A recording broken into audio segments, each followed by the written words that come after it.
Isang mapagpalang umaga sa inyo, kapatid na Roel. Mula sa The Solid Rock Morning Devotion, aking ipambatid sa inyo na ang Diyos ay naghihintay sa iyo upang ikaw ay lumapit sa Kanya. Ano man ang iyong naranasan ngayon sa iyong buhay, lumapit ka lang sa Diyos na buhay. Dahil siya lang siyang ating tagapagligtas. Sige, manalangin muna tayo, kapatid. Ama naming Diyos na makapangyarihan sa lahat, kami po ay lumalapit sa inyo, nagpapakumbaba upang humingi ng kapatawaran sa mga kasalanang aming nagawa. Panginoong Diyos, patawarin niyo po kami sa mga kasalanan na aming nagawa. Ito man ay sa pamagitan ng aming kaisipan, salita at sagawa. Panginoon, ikaw ang Diyos na nabuhay muli doon sa krus ng Kalbaryo. Sa muli mong pagkabuhay, O Diyos, kami rin ay nabuhay. Ang lahat ng aming mga dinadala ay nawala at ito'y pinalitan mo ng buhay na walang hanggan. Panginoong Diyos, aming inilalapit sa iyo ang aming kapatid na si Roel, na pamangkin ni Elder Lovie Pakinggan, ni may karamdaman. Isang karamdaman na hindi po ito basta-basta dahil ayaw ng mga doktor na tanggapin sila, Panginoon. Lord, alam namin, O Diyos, na ikaw ang siyang makapangyarihan. Ano mang klaseng karamdaman, O Diyos, ay kaya mong pagalingin. Abutin mo po ang katawan ni kapatid na Roel upang magkaroon siya ng kagalingan, Panginoon. At tanggapin ka niya, Panginoon, bilang kanilang Diyos at tagapagligtas.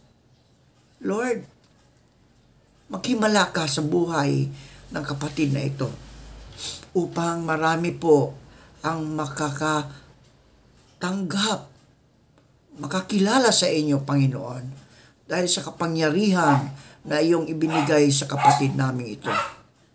Panginoong Diyos, tulungan mo po ang kapatid na Roel.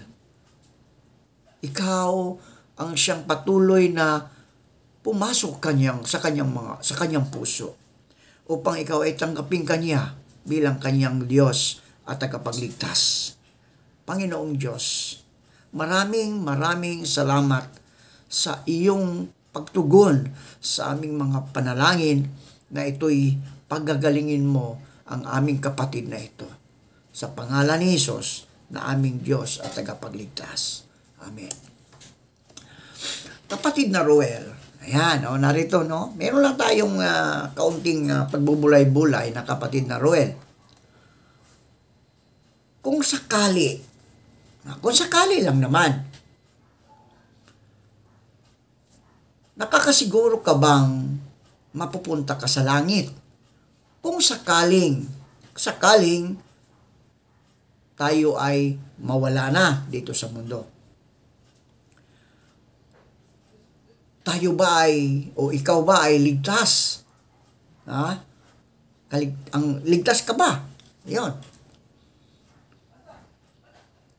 Ito po ay tungkol sa kapangkalahatan, hindi po sa Ikaw, kaibigan, sakaling mamatay ka ngayong gabi at magbibigay ng pagsusulit ng buhay mo sa paghatol ng Diyos, paano mo ipagtatanggol ang sarili mo? Paano mo masasabing karapat-dapat ka sa harapan niya? May dalawang sagot dito, mga kaibigan. Una, sa pamagitan ng sarili nating kabutihan o pagiging matuwid o righteousness, kung ano ang ginagawa natin. At ang pangalawa, sa pamagitan ng kabutihan o pagiging matuwid ng iba. Walang iba, kundi si Hesukristo. Ang dalawang sagot na to ay nagre-represent sa dalawang klase ng relihiyon, mga kaibigan. kapatid na Roel. So, dalawang relihiyon dito sa buong mundo. Una, yung relihiyong nagsasabing, para maligtas ka, ganito ang gawin mo. Ganito ang huwag mong gawin. Ang relihiyon naman, ang pangalawa, relihiyong nagsasabi, may gumawa na. Tapos na ang lahat. No? Christianity lang. Yung totoong biblical version ng pagiging Christian, ang kabilang sa pangalawang kategory. Nagawa na ito ni Kristo doon sa cross. Di ba? Nagawa na ito ni Kristo doon sa cross. Wala na tayong maaaring gawin. Di ba, Roel? Wala na tayong maaaring gawin upang matanggap ng Diyos. Si Jesus lang. Ang Panginoon lang, ang paraan para tayo'y matanggap at makalapit sa Diyos. Si Jesus lang ang siyang makapangyarihang nagpapagaling sa anumang klaseng karamdaman. O naalala ba natin yung isang kitongin, lumapit sa Diyos? O, ang sabi ng Panginoon sa isang kitongin, gusto niyang gumaling, agad gumaling. Naalala niyo yung babaeng dinudugo ng ilang taon? Sabi niya, hawakan ko lang ang dulo ng kanyang damit ay siya ay gagaling. So dito, nagpapahiwatig na ang ating pananampalataya, ang ating faith, dapat ay nasa Kanya, nasa Panginoong Hesukristo. Wala nang iba tayong paniniwalaan pa kung hindi si Hesukristo na siyang namatay doon sa krus ng Kalbaryo para sa ating mga kasalanan. Ngayon, namatay si Kristo, nabuhay siya sa pangatlong araw. Ganon din. Kapag namatay ang ating Panginoon, nailibing na rin ang ating karamdaman at nabuhay tayo. Dahil nabuhay si Kristo sa pangatlong araw, nabuhay din tayo na wala ng karamdaman. O di ba napakaganda? O. Tingnan natin ngayon kung bakit mali ang unang sagot. At pagkatapos naman, kung bakit tama ang ikalawang sagot. So kung ano ang ginagawa mo? Ang maling sagot, kung ano ang ginagawa mo. Ano ang batayan o basihan ng Diyos sa kanyang pagtanggap sa atin? Ano ang batayan ng Diyos sa pagtanggap sa atin? Ang maling sagot dito ay sa pamagitan ng mga nagawa natin. Yun. Hindi po sa ating mga nagawa. Kung ano-ano ang mga ginagawa mo o hindi mo ginagawa. Wala kang magagawa para gawing matuwid sa harapan ng Diyos. Wala. Bakit mali?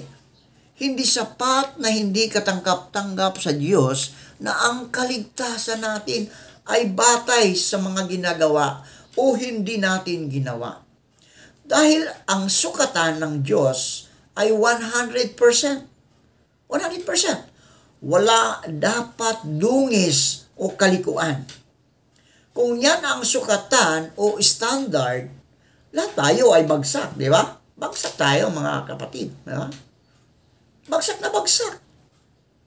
Ang listahan ng kasalanan natin, gaano man ito kalaki o kaliit, ay naghihiwalay sa atin ng pangwalang hanggang sa Diyos na perpekto sa kanyang kabanalan, holiness, at katarungan.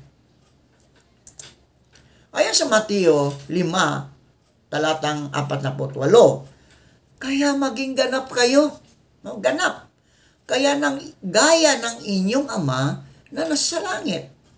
Dahil ang Diyos na pumili sa inyo ay banal. Dapat din kayong magpakabanal sa lahat ng inyong ginagawa. Sapagkat nasusulat, magpakabanal kayo, sapagkat ako'y banal. Sapagkat ang sinumang gumanap ng buong kautusan at gayon may natitisod sa isa ay nagiging makasalanan sa lahat. Sapagkat sa puso ng tao nagmumula ang masasamang pag-iisip na nagtutulak sa kanya na gumawa ng immoralidad.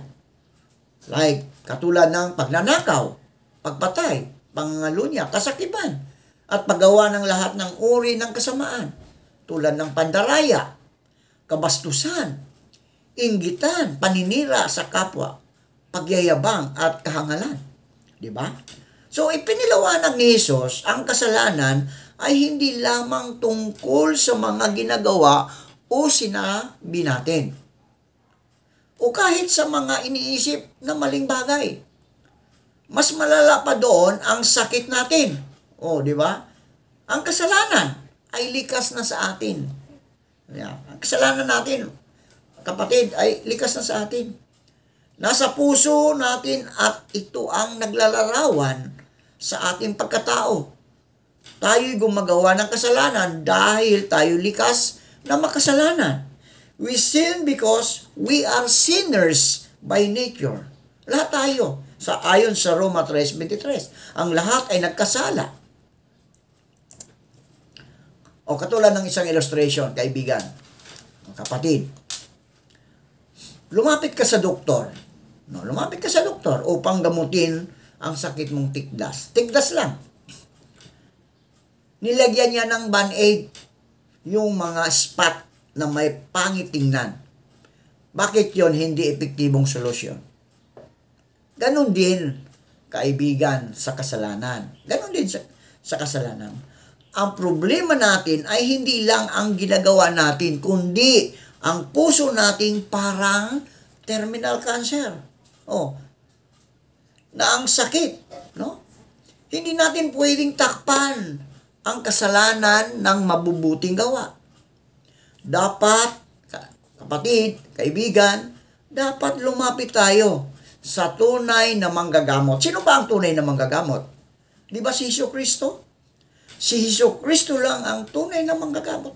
Anong klaseng sakit na ating nararanasan ngayon? Siya lang ang nakapagpagaling sa atin. Ang tamang sagot doon sa mga katanungan kung ano ang ginawa ni Jesus, ano ang batayan o basihan ng Diyos sa kanyang pagtanggap sa atin? Ano ang batayan ng Diyos sa pagtanggap sa atin? Ang tamang sagot ay hindi ito nakasalalay sa mga gawa natin. Hindi ito nakasalalay sa ating mga gawa. Kundi kung sino at kung ano ang ginawa ni Jesus para sa atin. O tingnan natin ang Efeso 2:8-9. Itinuro ng Biblia na tayo'y naligtas hindi sa pamagitan ng naipon nating mga mabubuting gawa, kundi sa pag-ibig, kaibigan, at kagandahang loob o grasya ng Diyos. Ano ba ang grasya? What is grace? So, ang grace o biyaya ay ang kabutihan ng Diyos na hindi natin karapat-dapat tanggapin. Bakit hindi natin dapat karapat-dapat tanggapin, kaibigan? Dahil sa biyaya ng Diyos ay dapat para sa atin ay hindi natin tinanggap noon. Kabaliktaran pa nito, ang tinanggap natin at ito ang dahil sa otoridad ni Jesus bilang Diyos. Otoridad ni Jesus bilang Diyos. Kamatayan niya.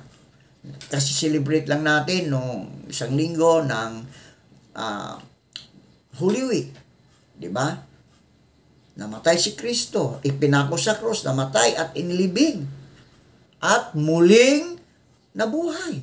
Diba? Ito ay libreng regalo ng Diyos. Kaibigan, libreng regalo ng Diyos. Napawalang sala tayo dahil sa biyaya ng Diyos sa pamagitan lang ng pananampalataya by faith alone. Tandaan natin yan, kaibigan. Mananampalataya kay Kristo. Ang pananampalatayang ito, kung tunay, ay nagbubunga ng gawang mabubuti. Diba? Ang pananampalataya, ay nagbubunga ng mabubuting gawa. Hindi po pwedeng mabubuting gawa din pananampalataya. Hindi pwede yun. Mauna muna ang pananampalataya bago ang mabuting gawa. Ang kaligtasan, regalo ng Diyos, ay hindi excuse or license na gumawa ng kasalanan. Kung ikaw ay tinanggap mo si Kristo sa pamagitan ng iyong pananampalataya dahil siya ang Diyos na nagligtas sa atin, tapos na yon? Hindi. ang bunga ng iyong pananampalataya, yun yung, mabubuting gawa. So, ito ay motivation pa nga para sumunod sa kalooban ng Diyos. Ito ay motivation lang. Hindi lang tama o maling sagot ang nakasasalalay dito, mga kaibigan o kapatid na Roel. Ang una ay tungo sa kapahamakan. At ang pangalawa ay tungo sa buhay na walang hanggan. It's a matter of life and death. Eternity is at stake here. Ngayon, kaibigan, kung sakali man ay haharap tayo sa Diyos at tatanungin tayo ng Diyos, ano ang ginawa mo sa mundo? Tinanggap mo ba ako bilang iyong Diyos at tagapagligtas? Ano ang sasabihin natin sa Panginoon? Kasi ang kaligtasan ni Kristo at ang kaharian ng Diyos ay dapat tanggapin bilang regalo.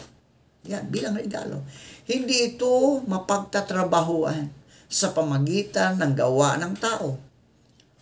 Makakapasok lang dito ang mga taong kinikilalang sila'y makasalanan at walang magagawa para iligtas ang kanilang sarili. At tumalikod sa sarili at nagtitiwala kay Kristo. Sa pamagitan nito, matitiyak nating tayo ay may buhay na walang hanggan. Dahil ito ay regalo, dapat itong tanggapin, hindi bayaran. Ito ang biyaya ng Diyos, regalo ng Diyos. Kapatid na Roel, tanggapin mo si Kristo bilang iyong Diyos at tagapagligtas. Kapag tinanggap mo si Kristo, kapatid, bilang iyong Diyos at tagapagligtas, lahat ng iyong nararamdaman sa iyong katawan, ito'y maglalaho. Dahil ang Diyos na ating sinasamba, ang Diyos na ating sinasampalatayanan, ay isang makapangyarihang Diyos. Lahat ng karamdaman mawawala sa ating mga buhay. Magtiwala ka, kapatid. Magtiwala ka. Ang Diyos lang ang siyang makapagpapagaling sa atin. Ang Diyos lang. Wala nang iba. Kung ang doktor ay nahihirapang magpagaling sa ating mga karamdaman, ang Panginoong Hesukristo, isang sabi lang niya, isang pakiusap lang natin. Ano yung pakiusap, kapatid? Yung isang panalangin lang natin sa ating Panginoong Hesukristo. Taos-pusong pananalangin na tayo ay hanguin sa karamdaman, pagalingin sa karamdaman. Ako'y nagtitiwala sa Diyos, nagagaling ka. Manalangin ka lang sa ating Panginoong Hesukristo, tanggapin mo siya bilang iyong Diyos at tagapagligtas. Sige, manalangin tayo, sundan mo ako, kapatid na Roel. Ama naming Diyos, ikaw ang aking Diyos, makapangyarihan sa lahat. Panginoon, nalalaman mo kung ano ang aking nararanasan sa pagkakataong ito. Panginoon, tulungan mo ako. Pagalingin mo ang aking karamdaman. Hawakan mo ang aking buhay, O Diyos. Tanggapin mo ako, Panginoon, bilang iyong Diyos at tagapagligtas. Iyong anak na nagtitiwala sa Ama na siya ay pagagalingin sa lahat ng karamdamang aming nararanasan. Kapatid, inuulit ko, tanggapin mo si Kristo bilang iyong Diyos at tagapagligtas. At ikaw ay magkaroon ng buhay na walang hanggan. Buhay na walang karamdaman. At buhay na maligaya at masaya sa piling ng ating Diyos na buhay. Kaya, Panginoon, patuloy kong inilalapit sa iyo ang kapatid namin ito na ito po'y hawakan mo, Panginoon. Ilayo mo po siya sa anumang kapahamakan. Tanggalin mo ang karamdaman na kanyang nararanasan ngayon. Pagpalain mo po, Panginoon, maging ang mga gamot na kanyang iniinom. no? Panginoon, pagpalain mo ito at upang ito'y maging instrumento sa kagalingan ng karamdaman ng aming kapatid na ito. Maraming salamat, Panginoon. Pinupuri kita. Ibinabalik namin ang pasasalamat sa inyo sa matamis na pangalan ni Jesus. Amen.